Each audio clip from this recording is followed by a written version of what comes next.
Hello दोस्तों, इस video में हम बात करेंगे रियल एनालिसिस का। उसमें एक टॉपिक है मेट्रिक स्पेस। तो पहला जो टॉपिक है बच्चे, मेट्रिक स्पेस, यहीं से हम स्टार्ट करते हैं और इसको समझते हैं क्या है। ठीक है, पहली बात ये। दूसरी बात, अगर किसी को फॉर नोट्स है ना, अगर आपको मेट्रिक स्पेस के नोट्स चाहिए तो प्लीज़ मेरे को आप व्हाट्सएप कर सकते हैं इस नंबर पर, है ना। ये मेरा पर्सनल नंबर है, तो मैं आपको इस पर नोट्स दे दूँगा। 8601947997, है ना।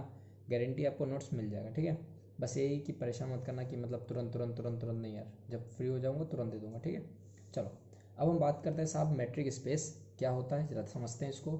ठीक है, तो ज़रा ध्यान दो। मैंने बोला कि एक्स कोई नॉन एम्प्टी सेट है। मैंने क्या बोला? एक्स कोई नॉन एम्प्टी सेट है। तो तुमने बोला कि सर अच्छा, कोई एक्स अगर कोई नॉन एम्प्टी सेट है मतलब एक सेट होगा एक्स ऐसे ही। ठीक है, तो इमेजिन करो ये हो गया आपका सेट। तो इसमें क्या होंगे? इसमें एलिमेंट होंगे, एक्स होगा, वाई होगा, यही सब होंगे। ठीक है ना। तो हम एक और सेट क्या बनाएंगे?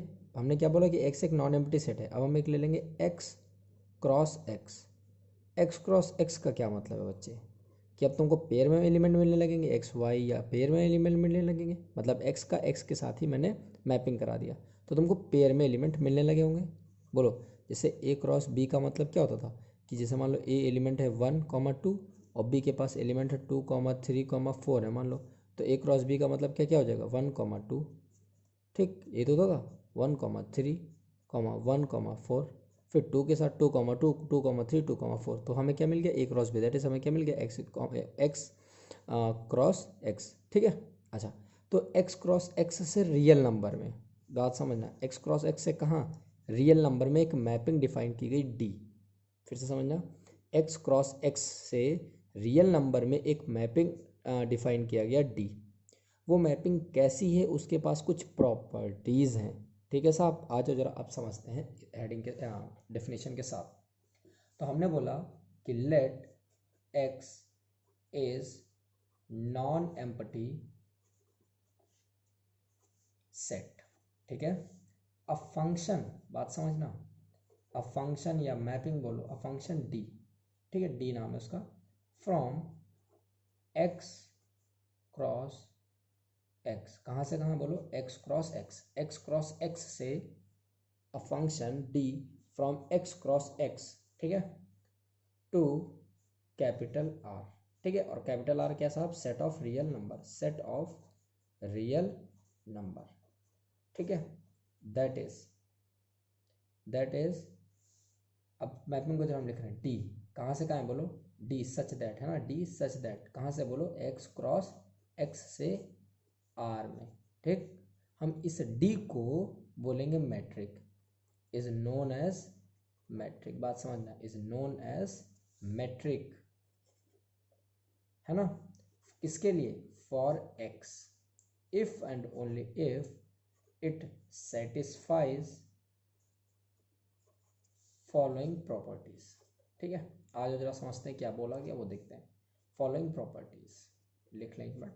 ठीक है, तो बोला ये क्या बच्चे कि डी एक फंक्शन है, कहाँ से कहाँ बोलो? एक्स क्रॉस एक्स से रियल नंबर आर में। तो उस डी को मैट्रिक फॉर एक्स बोलेंगे, या मैट्रिक स्पेस, या बहुत कुछ नाम है, वो भी बात करेंगे। उसको कब बोलेंगे? अगर वो नीचे दी गई कुछ प्रॉपर्टीज़ को सेटिस्फाइड करता है। If it satisfies following properties. पहली प्रॉपर्टी क्या? First property, for all X comma Y जो बिलोंग करेंगे कहाँ पे? कैपिटल एक्स में। ये जो एलिमेंट उठाएंगे कहाँ से? कैपिटल एक्स से। कैपिटल एक्स एक नॉन एम्प्टी सेट था, मान लो उसमें एक्स कॉमा वाई है, तो वहाँ से हमने उठाया किसको? एक्स कॉमा वाई को। तो क्या बोला गया कि देन, जरा बात समझना, then D of X comma Y, ये जो रिलेशन है एक्स कॉमा वाई, क्या डी ऑफ एक्स मतलब जो फंक्शन है कहाँ पे लग रहा है? एक्स कॉमा वाई पे, वो क्या है? उसकी वैल्यू ग्रेटर देन और इक्वल टू जीरो, मतलब या तो जीरो से बड़ी या जीरो के बराबर है। ये पहली बात है। अच्छा, एक बात और समझो बच्चे, इस बात को हम एक तरीके से ले सकते हैं कि एक पॉइंट हो गया मेरे पास एक्स और दूसरा पॉइंट हो गया वाई, और इसके बीच की डिस्टेंस ले लो। इसके बीच की क्या ले लो? डिस्टेंस ले लो, इसको भी कह सकते हो। अच्छा, एक बात बताओ यार, दो पॉइंट के बीच की डिस्टेंस या तो क्या होगी? ग्रेटर देन जीरो या बराबर टू जीरो। ये बात समझ में? उस चीज़ से रिलेट करते हुए पढ़ोगे तुरंत याद हो जाएगी। अगली प्रॉपर्टी देखो, सेम वही बात जो हमने बताया। अगली प्रॉपर्टी बच्चे ये बोलता है कि D of X comma Y बराबर D of Y comma X. फिर वही बात, for all X comma Y कहाँ से है बोलो? कैपिटल एक्स से। ठीक है बच्चे, तो फिर से समझो मैंने क्या बोला। अभी हमने आपसे क्या बताया था बच्चे, हमने बताया था कि एक्स और वाई दो पॉइंट मान लो और डी उनके बीच की डिस्टेंस मान लो बच्चे। तो तुम्हें बताओ एक्स कॉमा वाई के बीच की डिस्टेंस हम बोल रहे हैं एक बार, डी ऑफ एक्स वाई का मतलब क्या है, एक्स कॉमा वाई के बीच में हम डिस्टेंस बोल रहे हैं, ठीक है। और अगली बार हम क्या बोल रहे हैं, वाई कॉमा, पहले हम एक्स कॉमा वाई के बीच में डिस्टेंस बोले, अगली बार क्या बोले, वाई कॉमा एक्स के बीच की डिस्टेंस बोले। तो यार चाहे इधर से कान पकड़ो चाहे उधर से कान पकड़ो, दोनों के बीच की डिस्टेंस क्या होगी, इक्वल होगी। तो ये समझ लो सेकेंड पॉइंट, ठीक है। अच्छा एक और बात, इसका नाम है, इस प्रॉपर्टी को बोलते हैं आइडेंटिटी, ठीक है, बस नाम है याद रखना बच्चे। और इस प्रॉपर्टी को बोलते हैं सिमेट्री, ठीक, सिमेट्री। अच्छा थर्ड प्रॉपर्टी क्या है, ठीक है, कि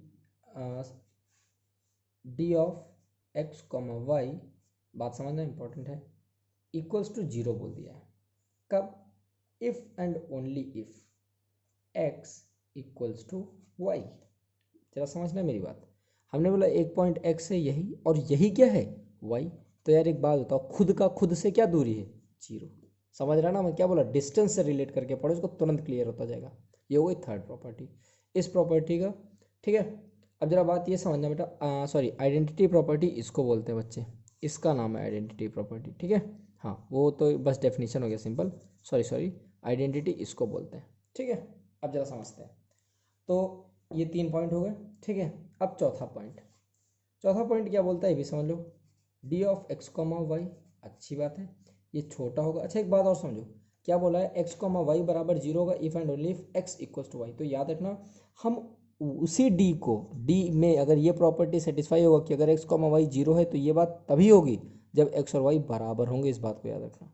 अगर एक्स और वाई बराबर नहीं है तो उनके बीच में ये जीरो नहीं होगा। वो क्या है कहानी, वो अभी आगे एक और टॉपिक है आगे, स्यूडोमेट्रिक, वहाँ पे समझ में आएगी क्या मैं कहना चाह रहा हूँ आगे। अब जरा समझो, D of X comma Y का मतलब क्या है, आ जाओ बच्चे, कि साहब ये हो गया आपका एक्स और ये हो गया आपका वाई। जरा समझना इस केस में, तो एक बात बताओ, डी ऑफ एक्स वाई, इनके बीच की जो दूरी है, इनके बीच की जो डिस्टेंस है, मान लो 2 सेंटीमीटर है, वो लेस है, मतलब ध्यान समझना, किसके बीच में, X comma Z, X comma Z plus D of Z comma Y. याद करने का तरीका क्या, जेड जेड ये एक्स्ट्रा था, काट दोगे तो फिर एक्स और वाई आ जाएगा। अच्छा इसको ट्रायंगल इनइक्वालिटी भी बोलते हैं, क्यों जरा बताओ, तुम ही बताओ, सोचो, याद आ रहा है ट्रायंगल इनइक्वालिटी क्या था, बोलो, सम ऑफ बता रहे हैं, ट्रायंगल इनइक्वालिटी। बच्चे एक बात याद करो, तुमने पढ़ा था यार ट्रायंगल का जो दो साइड का सम, अब समझो मान लो हम ये जेड पॉइंट भी मान लें, तो ये ट्रायंगल दिख रहा है कि नहीं, बोलो। तो ट्रायंगल के दो साइड का सम, दो साइड का सम, देखो दो साइड का सम ही तो है यार, एक्स जेड के बीच की दूरी और जेड और वाई के बीच की दूरी, वो हमेशा ग्रेटर होता है थर्ड के साथ। समझ में आई बात, क्यों बोलते हैं, बस डिस्टेंस वाली बात याद रखना, बहुत आसान है ये चैप्टर, ठीक है। तो पहली बात बच्चे क्या बोले कि एक्स वाई अगर कैपिटल एक्स में बिलोंग करता है तो भैया D X Y greater than equal to zero होगा। फिर सिमेट्री वाली बात, फिर आइडेंटिटी जो मैंने बताया, ये चौथी पॉइंट, ठीक है साहब।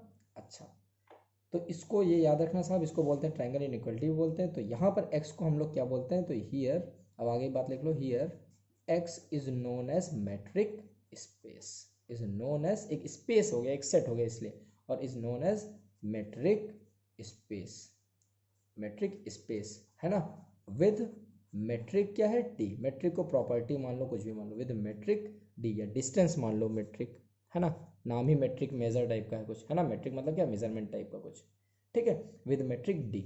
और डिनोट कैसे करेंगे metric space, X comma D. तो क्या बोलेंगे बच्चे, बोलो X is a metric space with metric D. बहुत सिंपल सी बात है, बोलो यार समझ में आई बात, बहुत बढ़िया। अब हम लोग एक इस पर सवाल करते हैं बस, ठीक है, बहुत सिंपल सा प्यारा सा छोटा सा टॉपिक है। आ जाओ, एक क्वेश्चन प्यारे बच्चों है, चलो उस क्वेश्चन को नोट कर लेते हैं अपन, कि चलो ट्राई करना तुम लोग साथ में मेरे, है ना। लेट, यार अगर अच्छा लगा करे तो सब्सक्राइब कर दिया करो, क्या दिक्कत है बताओ, मुझसे कोई तकलीफ है नहीं ना, तुम्हें कोई नुकसान तो होगा नहीं यार। चलो, लेट एक्स बराबर R be the set of real number and a function D defined as, ठीक है बच्चे। तो D of X comma Y क्या बराबर किसके, X minus Y for all X comma Y belongs to R such that, लिख लेने तो पहले पूरी कहानी, टेंशन काहे ले रहे हो यार, पबजी उबजी खेल रहे हो ना, बहुत सही, खेलते रहो बेटा, लॉकडाउन का मजे लेते रहो, इस मैट्रिक, और मेरा चैनल सब्सक्राइब कर लो यार, है ना, पास होने के बाद अनसब्सक्राइब मत कर देना, नहीं पाप लगेगा, मैं बता रहा हूँ। चलो, लेट x बराबर r B the set of real number, अच्छी बात है, कोई दिक्कत नहीं। एंड अब फंक्शन d को डिफाइन किया गया साहब ऐसे। तो देखो बच्चे, तो जो तुम्हारी मैट्रिक है d को क्या बोले थे मैट्रिक, उसको डिफाइन कर दिया कि ये है, तो लिख लेते हैं अ फंक्शन, ये जब भी स्टार्ट करोगे इस तरीके के सवाल ये लाइन जरूर लिखना, एक फंक्शन भले मान लेते हैं डी, कहाँ से कहाँ, x क्रॉस x है ना, से कहाँ डिफाइन किया गया, r, डिफाइंड एज, पूरी बात लिख लेते हैं पहले, डिफाइंड एज, चलो क्या मतलब है बोलो, x कॉमा वाई का मतलब क्या बच्चे, D of x minus Y का मॉड, ठीक है, for all x comma Y belongs to capital X, अच्छी बात, ये कहानी तो हो गई। तो प्रॉपर्टी वही चारों सेटिस्फाइड हो जानी चाहिए। तो पहली प्रॉपर्टी क्या थी याद करो कि D of X comma Y greater than equal to zero, मतलब एक्स और वाई के बीच की डिस्टेंस जीरो से बड़ी या बराबर होना चाहिए। बराबर कब होगा, जब वो एक के ऊपर एक लाई करेगा। चालू करते हैं। तो बच्चे एक बात बताओ, for all X comma Y ये कहाँ पे होना चाहिए, कैपिटल एक्स, देन लिखे। अच्छा एक बात बताओ, डी ऑफ एक्स वाई का मतलब क्या है, इसका मतलब है एक्स कॉमा वाई, और यार ये चीज़ मॉडुलस के अंदर है तो ऑलवेज पॉजिटिव होगा, है कि नहीं, और जीरो के बराबर होगा कब, जब, मतलब ये बात तो सही है यार, ये मॉडुलस चीज़ mod two mod minus two हर चीज़ तो जीरो से बड़ी होगी या बराबर होगी, बराबर कब होगी, जब ये चीज़ जीरो होगी। तो इसका मतलब हमने पहली प्रॉपर्टी प्रूफ कर लिया, बोलो कौन सी, D of X comma Y greater than equals to zero, बढ़िया। अगली प्रॉपर्टी बच्चे क्या थी बोलो, अगली प्रॉपर्टी कुछ याद आ रहा है कि D of X comma Y बराबर सिमेट्री थी, D of X comma Y बराबर D of Y comma X, ये हमको प्रूफ करना है, ठीक, इसको मिटा दे रहे, इसको हमको प्रूफ करना है, चलो लेके चलें। तो डी ऑफ, ये सिमेट्रिक ले बच्चे, आप क्या किया करो, डी ऑफ एक्स वाई लेके चला करो और आप डी ऑफ वाई एक्स बना लो बस। तो डी ऑफ एक्स वाई का मतलब modulus of X minus Y, तो अगर मैं माइनस कॉमन ले लूँगा तो बच्चे क्या हो जाएगा, वाई माइनस एक्स, और मॉडुलस के अंदर माइनस से कोई फ़र्क तो पड़ना नहीं, तो ये क्या हो गया, वाई, और वाई एक्स पहले लिख दे, मतलब ये क्या लिखा हो, D of Y comma X. मतलब हमने यहाँ से बता दिया बच्चे क्या, D of X comma Y बराबर to D of Y comma X, ठीक है। दो प्रॉपर्टी हो गई, दो और बची, अच्छा उनको कर लेते हैं फटाक से।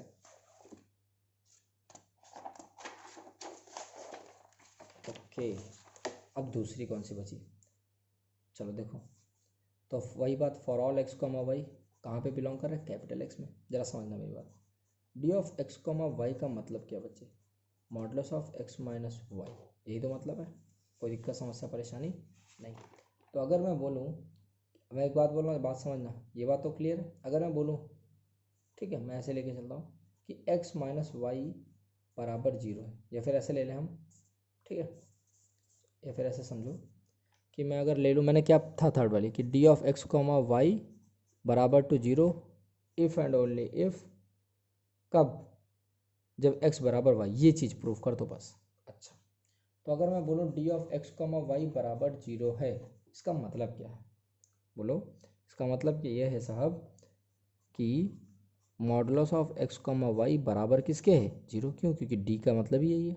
अच्छा, इसको ले लेते हैं लेट करके, और X comma Y, sorry X minus Y, यही तो डिफाइन किया गया था, एक्स माइनस वाई, और ये कब होगा जीरो, जब एक्स और वाई बराबर है तभी तो यार ये जीरो होगा। तो यहाँ पे लिख लो if and only if X comma X minus Y बराबर जीरो। फिर से समझो मैंने क्या बोला, एक्स माइनस वाई का मॉडुलस बराबर जीरो लिखा, ये कब होगा, जब ये पूरी चीज़ किसके बराबर हो, जीरो, और ये पूरी चीज़ बराबर जीरो, इसका मतलब है क्या कि एक्स बराबर वाई, तो फिर वही चीज़ ले लो इफ़ एंड ओनली इफ, और ये है क्या, ये चीज़ इधर क्या लिखा हुआ है सर, ये तो आपने लिखा हुआ है D of X comma Y बराबर जीरो, तो वही वाली लाइन तो ले आए जो आपको प्रूफ करनी थी, बोलो भाई। अच्छा, अब अपन चलते हैं लास्ट प्रॉपर्टी के पास, ये थर्ड हो गई, और फोर्थ के पास। फोर्थ थोड़ा सा लेंदी, कुछ नहीं, बस ऐसे लिख लिया करो, D of X comma Y है, ठीक, याद रखना मॉडुलस वाले जब भी सवाल होंगे तो एक प्रॉपर्टी है, याद रखना बस। इसका मतलब क्या बच्चे, एक्स माइनस वाई। अब हमको जेड लाना है, तो अगर हम जेड यहाँ पे लाएंगे तो काटना भी तो पड़ेगा जेड को, बोलो। अब बताओ कोई फ़र्क पड़ा इससे, माइनस जेड प्लस जेड खत्म। अच्छा एक बात आपने पढ़ी थी, याद आ रही कि नहीं याद है, नहीं याद आ रही ना, याद करो यार, A minus B modulus greater than A plus ये था, ठीक, कि अगर एक ये है और एक बी है, ठीक, तो ज़्यादा समझना, एक दिस और एक ये, तो इसका मतलब हम ये लिख सकते हैं, एक्स माइनस जेड एक बार लिख दें और फिर अलग कर दें, जेड माइनस वाई लिख दें, ग्रेटर ही तो होगा यार ये, और ये किसके बराबर, इधर है क्या, D of X comma Y, तो ये क्या प्रूफ होगी, ट्राइंगल इनइक्वालिटी भी प्रूफ होगी, बोलो बच्चे। तो ये हो गया, स्टार्ट किया था हम लोगों ने कि साहब हम यहाँ पे बोल सकते हैं कि x comma D is a matric space such type of, और एक और चीज़ बचे, ऐसी मैट्रिक जो ये वाली metric D of X comma Y बराबर modulus of X minus Y, बच्चे इसको बोलते हैं यूजुअल मैट्रिक। ठीक है, इसका नाम एक और क्या है, यूजुअल मैट्रिक। तो इस वीडियो में बच्चे इंट्रोडक्शन था। ठीक है, अगले वीडियो में हम लोग बात करेंगे pseudo metric with one example. Thank you, if you like then please share and subscribe. और एक और बात, अरे वाह अंग्रेजी बोल दी, एक और बात, जिसको नोट्स चाहिए प्लीज़ मेरे को व्हाट्सएप नंबर पे मैसेज कर देना, है ना, कमेंट बॉक्स में मैं नंबर लिख दे रहा हूँ, प्लस इंस्टा पे लाइक वाइक कर देना, जो कर सकते हो कर दो। Thank you class.